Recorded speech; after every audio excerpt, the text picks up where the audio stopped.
I got as a true coach, I got a stopwatch. My only goal tonight is for my intro speech to be shorter than my dad's, especially going last here.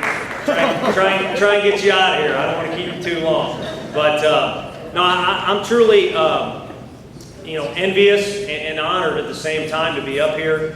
I grew up, I don't know what age I started coming to this school, probably when I was a baby. But spent many years here, and just truly honored to be around this group of people. Didn't get to say hi to everybody, but it's pretty neat for me. I mean, my imaginary posters have all these people up on my wall. A guy like Rich Grauer is a hero to me as a coach.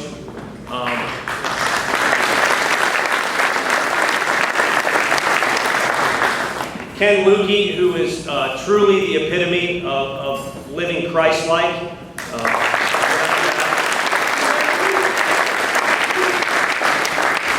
Athletes all over the place. Steve Stepanovich is the easiest to see. I enjoy watching him, and even guys that are a year older than me, like John Benoit. Those are guys that inspired me and that I wanted to be like. The two others are Jim Pop and Scott Ross. I kind of always wanted to be in the cool crowd and have fun. And a story I always know is told, whether it's true or not, is those guys eating boogers or daring each other to eat boogers. They were always smiling to have fun, so I even looked up to those two guys. But also envious to be here because I grew up loving this place, and I still do. Unfortunately, I never did enough here and probably made too many mistakes, but they helped me when I was here to be in a group like this that's being inducted. So congratulations to everybody that's here tonight being in this group. And you look at that wall downstairs of people that are in this group, and it's a pretty elite category. And again, I'm envious of the things that they've done for this school. Each no better or worse than the other. They all have their own unique set of circumstances on why they're involved in this group. And my dad certainly has his own niche. And to me, the process started with John Benoit emailing and calling me saying, hey, I need you to have this guy and this guy and this guy vouch for my dad to be in the Hall of Fame. And out of ignorance and probably a little bit of arrogance, I kind of wanted to be like, no, John, just put him in. And that's because he truly entrenched himself in this place for year after year. As a matter of fact, much longer than I've even been alive. And you name it, whether it's in this gym playing floor hockey or other gym activities, dodgeball, also keeping the score for basketball. Out on that field, obviously he coached many a days, but probably the hours of working on the field, as he talked about, were matched. Sitting in the press box, as far as I'm concerned, he and Denny Cernecka's name can be out on those two fields out there with the amount of time that they spent coaching, but again, also prepping those fields, whether it be for soccer, football, but also baseball. So that's why I feel he deserves to be here, or why my family's here tonight. And ultimately, I don't know how ambitious he was coming to the school. I know his story of going to Benedictine College in Atchison was basically someone said, let's get on a train and go to college here. And that's what he did. And I didn't live at that time, but it kind of seems like that was the deal with the Smet. Brand new school, job opportunity, I need a little cash, let's do it. And he and my mom came to St. Louis, and obviously he never left the place till he retired. But quite a story for being here as long as he was. But ultimately he stayed true to his roots and was loyal to this place. I grew up in a time where George Brett only played for the Royals, and guys like Derek Jeter are kind of a dying breed, which I'll talk about later. But he was loyal, and to an Italian, as some of you know that are here tonight, that is the most important quality you can have, is loyalty. Otherwise someone might sneak up behind you and whack you. But I think he oozes that for the school, but also his family. And his family, which is all here tonight, couldn't be more loyal as well. And I think it made up a team that allowed him to do what he did at this place. Starting with my sister Christine, who's the oldest. She looked after the three youngest that were a little more immature. She was always organized. And she's been fortunate enough to live in this city her whole life and be a big-time part of what's going on here. Katie, my sister who now lives in Kansas City, who drove in just for this and will drive right back. Constantly busy over in Kansas City, but never too busy. Distance is never too far for her to be here out of loyalty. My sister Kara, who if you sit next to her in the stands and you say something bad about my father, you better have some boxing gloves on because she's coming after you. Extremely loyal to my dad as well as all the sports programs here at the school. Myself, I probably had the most immature version. I was kind of the guy that never wanted to see the Smet lose, so I was actually yelling at the referees more than my dad did, and the umpires as well. I remember one time I told my dad an umpire better hide in the parking lot afterwards because he made a bad call. That was not a good ride home, as you can imagine. But ultimately, the most important is my mother, Kathy Vitello, and I once...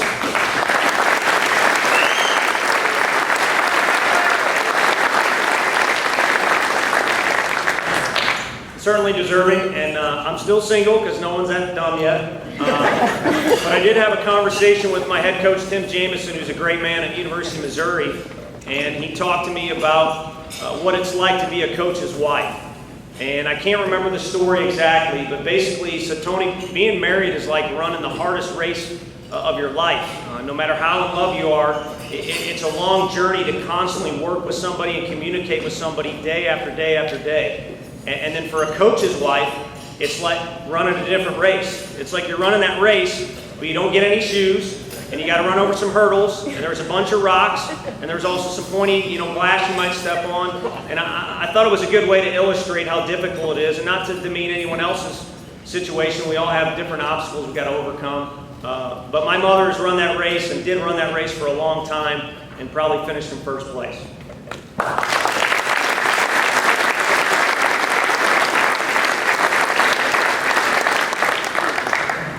Doing okay on the stopwatch so far. Just a few more things. I mentioned earlier, I truly feel like my dad is the last of a dying breed. It's kind of sad to see now that it's almost like you can't have your personality, whether it be the sport I'm in or other sports. There's obviously some foolish things that happen and people get penalized, but it's almost like it's against the law to have a personality. It's interesting that the presidential race, we got one guy getting a lot of pub because he is actually being a personality, love him or hate him. I'm not going to say the name because I had to give a recruiting talk like in this setting in Arkansas where I work, and I said his name and I thought I was going to die from butter knives being thrown at me. But point being is I felt like my dad was a big personality, and that's why a lot of people talked about him. And that to me says something. If people are talking about you, that means you've done some great things. And I think he deserved the attention that he got. And of course, with success, there's always going to be some people that aren't fond of it. But people that weren't fond of it didn't see the light at the end of the tunnel. The other reason I think he's a dying breed is because he's somebody who's probably literally willing to die for his principles. A funny story, or kind of funny, is a kid in my class who was up to as much trouble as I was, named Tim. I think he was bullying a freshman up on the top floor outside the biology room. Bad place to bully a freshman. My dad saw him, and I think he pinned him up against the wall. Unfortunately, nowadays I'd probably be on YouTube and he'd be thrown out. So it's a good thing you're done teaching. Selfishly, I want to bring it up because I got up here talking at the last event he was being recognized for here, and I kind of felt like I had a funny, at least it was funny to me, progression of him getting into teaching was so far back it was almost probably when you could strike a kid, and then you made your way to the ruler, which was probably a little safer, so on and so forth, and a progression. And nowadays it seems, I hate to depress anybody, but it seems like if the kid gets in trouble, it's the teacher's fault, and the teacher gets in trouble. So again, it's good that my father's retired.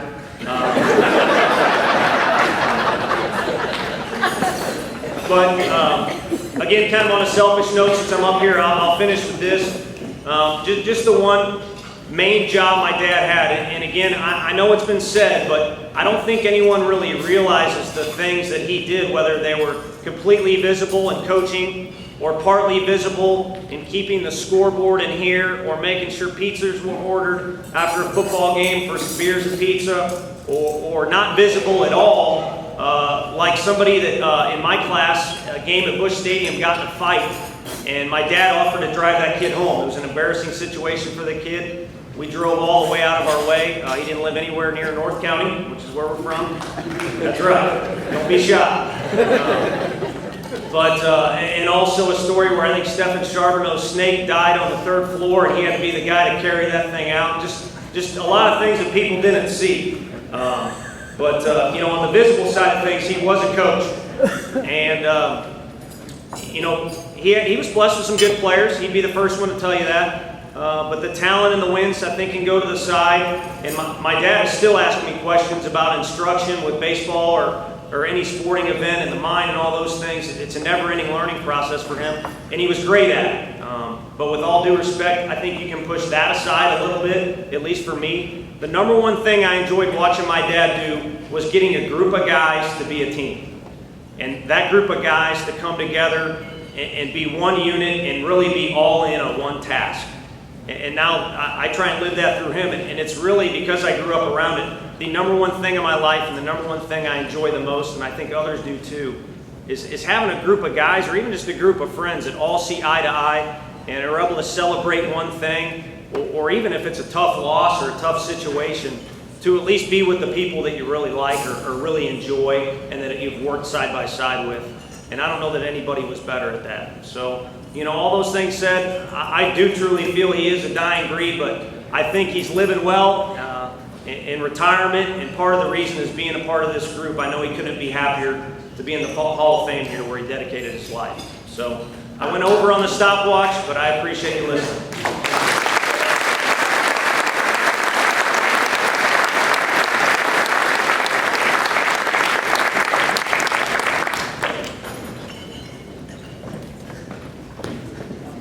You're on, big man.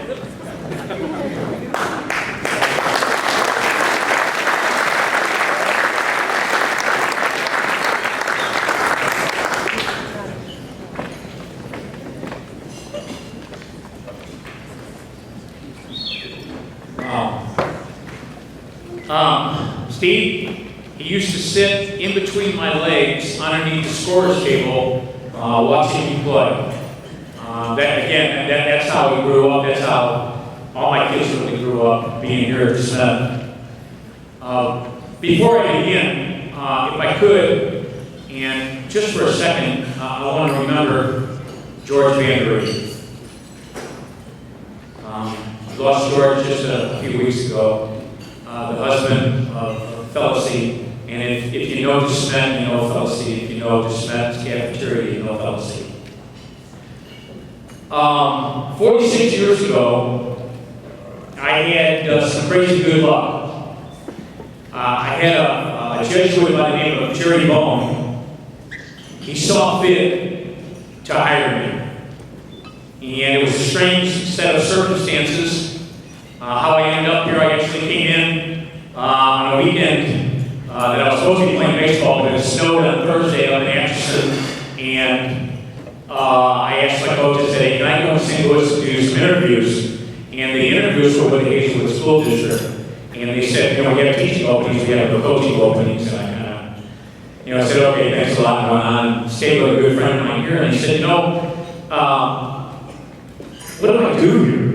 And he said, well, you know, my sister is the principal down at Visitation. And there's a new school right down the street from Visitation. Let me call her. So he called her, and she said, yeah, I don't even know the name of the school, but you know that there's a guy named Jerry Bone down there, maybe you'd like to talk to him. And so I did, and it started. In 1968, I began, for $4,600, by the way. And today, I'm being honored to be a part of the Smet Jesuit Hall of Fame. So the crazy luck continues. Before this thing began, there were so many guys that came up to me that I had coached or just even knew. And I just kept thinking, you know, I got these couple pages here, but how do I recognize all of these guys over the last 46 years that I've been involved with? Again, I wish I could just spend my time reading those names, but obviously I can't. Shakespeare, he says, brevity is the soul of wit. And I'm not real familiar with a lot of Shakespeare stuff, although I do like his pizza in Columbia.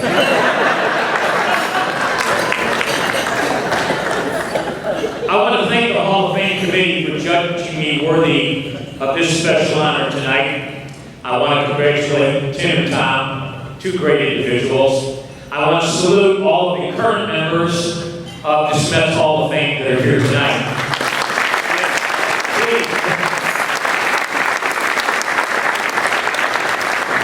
Now, individuals receive these kinds of awards not only because of their service to a particular institution like this and to us here tonight, our loyalty to Smet, but in my case, there had to be a great deal of help and support over and beyond.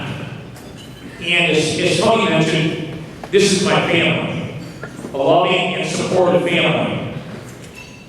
It starts with my wife, 47 years. Actually, she should be standing right next to me.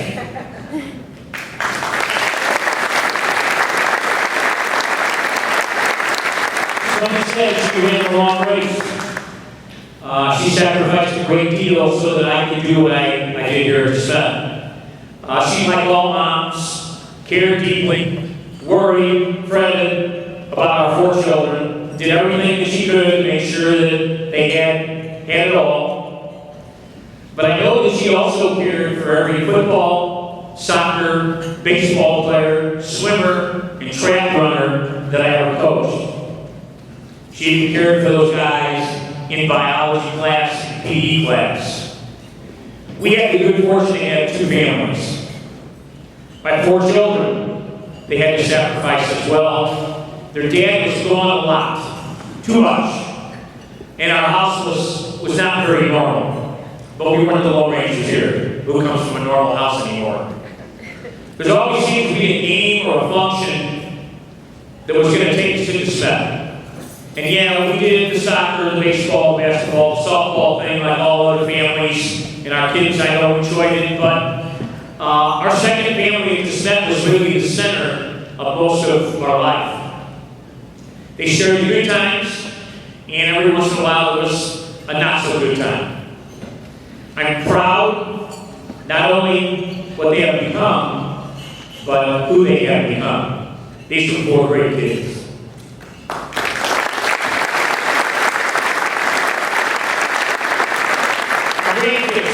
Taylor, Emily, Maddie, Caroline, Sophia, they light me up every time I see them. I learn every time I'm around them. Richie, thank you for being Richie. My sister-in-law and my brother-in-law came in from Dallas. I want to thank them.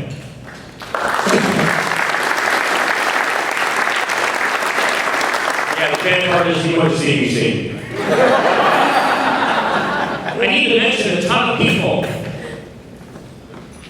who I've learned from, I've been supported by, I've prayed with, and I've laughed with them.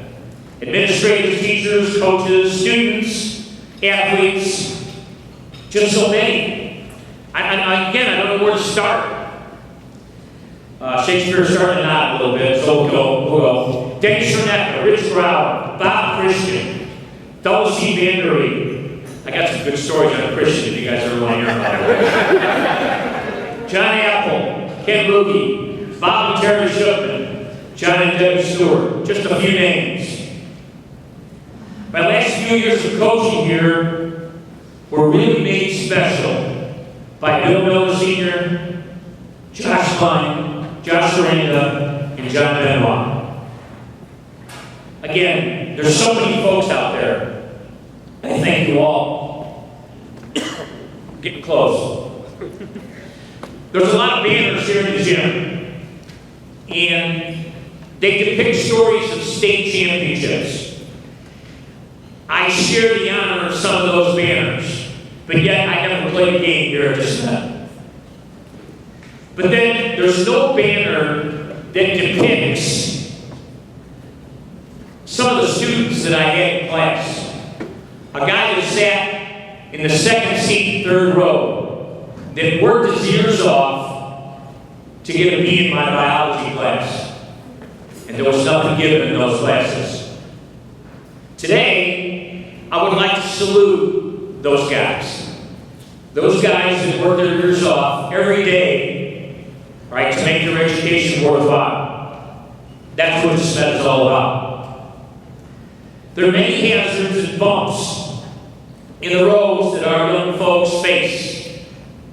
Teachers, and actually everyone in this room is a teacher, face a terrific task to educate today.